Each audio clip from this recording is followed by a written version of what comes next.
مستغربات.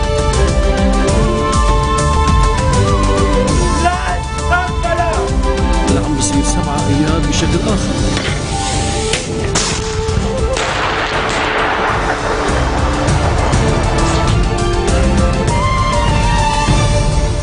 And thank you for joining us on Future TV. I'm Linda Tamim, and these are today's top stories.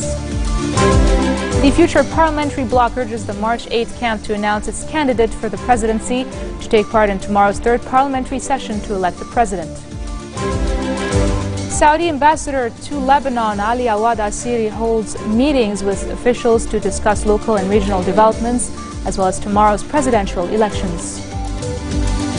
And the United States says it will recognize the offices of the main opposition Syrian National Coalition as a diplomatic foreign mission. The Future Parliamentary Bloc urges the March 8th camp to announce its candidate for the presidency to take part in the third round of the elections on Wednesday. During its weekly meeting chaired by MP Fouad Sanyura, the bloc stressed it backed the candidacy of Lebanese Forces Chief Samir Jarja in accordance with the agreement reached in the March 14 alliance. Many believe that tomorrow's parliamentary session will face the same fate of its predecessors due to the boycott of March 8 lawmakers. Coalition officials reiterate that Lebanon needs a consensual person in the country's top Christian post. Saudi ambassador to Lebanon, Ali Awad Asiri, has held a series of meetings with a number of officials on the latest local and regional developments, especially tomorrow's presidential elections. He kicked off his talks by meeting with Speaker Nabih Berri at his Ain Atine residence before heading to the Grand Sarai for a meeting with Prime Minister Tamam Islam. The ambassador expressed Riyadh's support for Lebanon's security and agreement among its people. He stated that the kingdom did not and will not meddle in Lebanese affairs and adds that the Lebanese people are the ones to choose their president. Asiri says his aim is for the opposing parties to reach an agreement in order to avoid vacuum in the presidency. Maronite patriarch Bashar al-Ra'i has launched an effort focused on extending President Michel Sleiman's mandate to avoid a power vacuum in Lebanon. Political sources say Ra'i made the suggestion during an April meeting with Parliament Speaker Nabih Berri just before heading to Rome. Ra'i suggested extending Sleiman's term by 1 year if lawmakers fail to elect a new president by May the 25th, when Sleiman's term expires. The extension requires a constitutional amendment.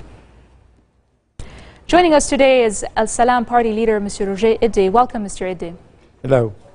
We are 1 day away from the third round of parliamentary sessions to elect a new president. Do you think there will be another lack of quorum between rival parties? The problem is the quorum. As long as the constitution is not respected and they are insisting on a 2/3 quorum, there won't be a Lebanese election. It will be an international deal between the international community led by the US and Tehran. I am not so pessimistic about the outcome of this negotiation. In fact, I expect this negotiation to go further and to cover all the order issue in the area from Lebanon to Afghanistan. My fear is that the element of time is dependent of 2 elections, the American congressional election and the Iranian parliamentary election that are both scheduled in November, which means we may have to wait until after November for a deal to become concrete, signed, declared. But according to what I know, the deal is on the right track to be finalized, and it will definitely lead to a deal concerning Lebanon and its presidency. You've been pretty vocal on Twitter about the elections. In fact, you've been predicting a presidential vacuum for a while. Do you think the constitutional deadline will ever be met?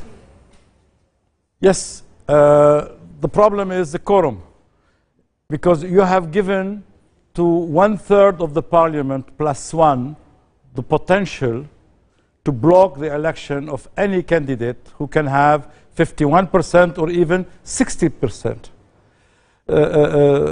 That is against the history of Lebanon, its constitution, the logic of majority election, the text of the constitution that allows for 51% to elect the president.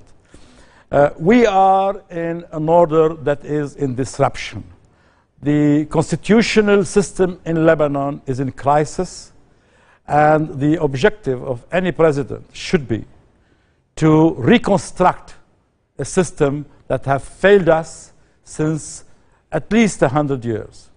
So how do you think we can finally achieve quorum? You've mentioned in one of your tweets that the Swiss Confederation model is your option for peace and liberty. Yes. Could you elaborate a little? Very simple. I believe that the future of Lebanon has to be citizenry. It has to be non-denominational, that means non-confessional system. And to have that deal, we need to go back to history, to take the historical Mount Lebanon and what has been added to become the Greater Lebanon, and to divide every major muhafazat into 2 or 3. Like Mount Lebanon historical can be divided in 3 muhafazat. Each one of the Al-Aqdiya Al-Arba'a, the 4 provinces that were added to Lebanon, can be divided in 2 muhafazat, and Beirut can be kept as united because it will be like the confederation capital. In that quiproquo, in that deal, historical deal, we are giving up denominational politics, confessionalism, to take in exchange peace and order and rivalry between muhafazat for a real development that is competitive as it is in the States in America, as it is in every federated country in the world. Do you think this system could ever be implemented in this country? I think we have no other solutions except partition, implosion, or war, a destructive war like the war we are seeing now in Syria.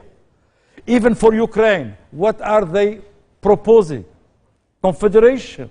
What is the deal that is secretly agreed between President Obama and President Putin on Ukraine?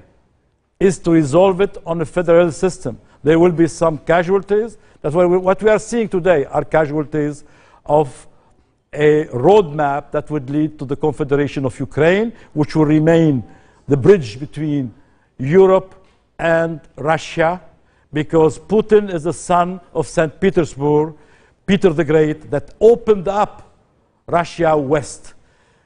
It's definitely the solution for the 21st century conflicts. One last question for you, Monsieur Ede. Maronite Patriarch Shararai suggested extending Suleiman's term by 1 year if lawmakers fail to elect a new president by May the 25th. Do you think it's a good solution?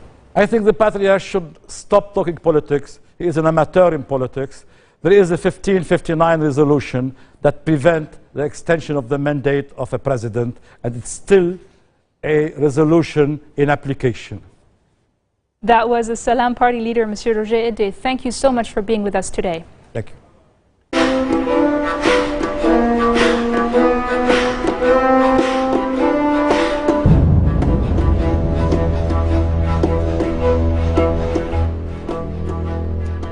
Recognized the offices of the main opposition Syrian National Coalition as a diplomatic foreign mission, and has announced plans for a $27 million increase in non-lethal assistance to rebels fighting to oust President Bashar al-Assad.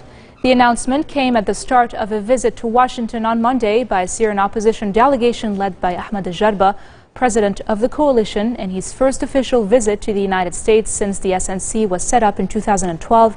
The U.S. now recognizes the coalition's representative offices in Washington and New York as foreign missions under the Foreign Missions Act. And coming up next, Thai Prime Minister Yingluck Shinawatra faces charges of abuse of power. Stay tuned.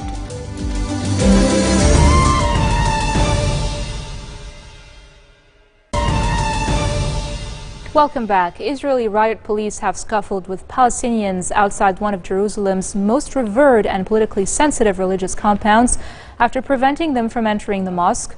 Israel imposed age restrictions on Muslims entering Al-Aqsa Mosque as the Jewish state celebrates its 66th Independence Day, denying men or women under 50 years of age access to the mosque. The police in riot gear used stun grenades and tear gas to disperse the demonstrators outside the complex. Police say 2 Palestinians were arrested and 15 were wounded. Egypt's former army chief and leading presidential candidate Abdel Fattah al-Sisi says that the Muslim Brotherhood movement of deposed leader Mohamed Morsi was finished in Egypt and will not return if he was elected.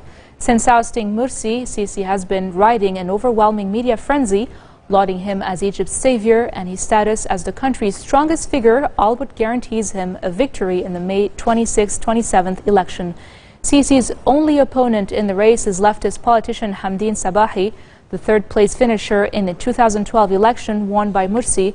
In the joint interview with two private Egyptian TV stations, Sisi directly accused the Brotherhood of being behind the campaign of bombings and shootings. He said the Brotherhood's ideology was based on arrogance and religion, and the presence of that strain of thought had established Egyptian society for decades. And now for news around the world in brief. U.S. officials expressed concern that many of the schoolgirls who were abducted in Nigeria last month may have been smuggled across Nigeria's border into other countries, which could hamper the search to find them. The government is still searching for the 276 students reportedly kidnapped in the northeast of the country by Boko Haram, an armed group designated by Washington as a terrorist organization. Boko Haram claimed responsibility for the abduction on Monday and threatened to sell the girls. Thai Prime Minister Yingluck Shinawatra has appeared at the Thailand's Constitutional Court to face charges of abuse of power, the first of two legal challenges that could see her removed from office this month. She also faces charges of dereliction of duty over a state rice buying scheme that critics say is riddled with corruption and has made huge losses. The charges were brought by the National Anti-Corruption Commission, which is expected to deliver its ruling this month. A diver has died while searching for bodies at a ferry disaster site in South Korea, as further details emerged about how apparent deception and negligence contributed to the deaths of more than 260 people in the April 16th tragedy. Coast Guard spokesman Ko Myung-suk says the 53-year-old was on his first dive at the site and suffered breathing difficulties after reaching a depth of 25 meters.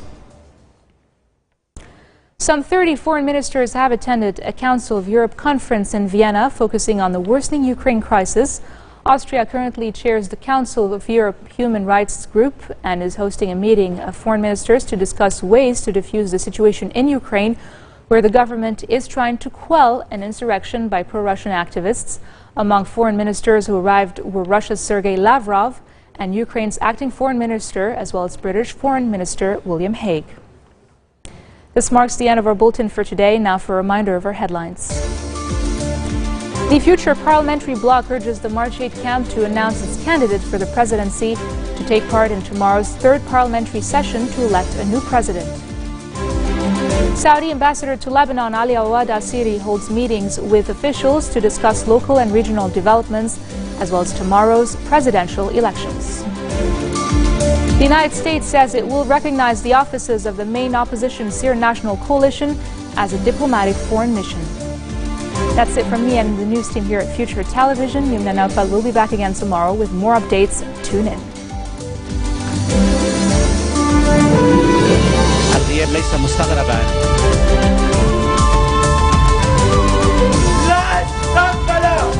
اللي عم بصير 7 اياد بشكل اخر.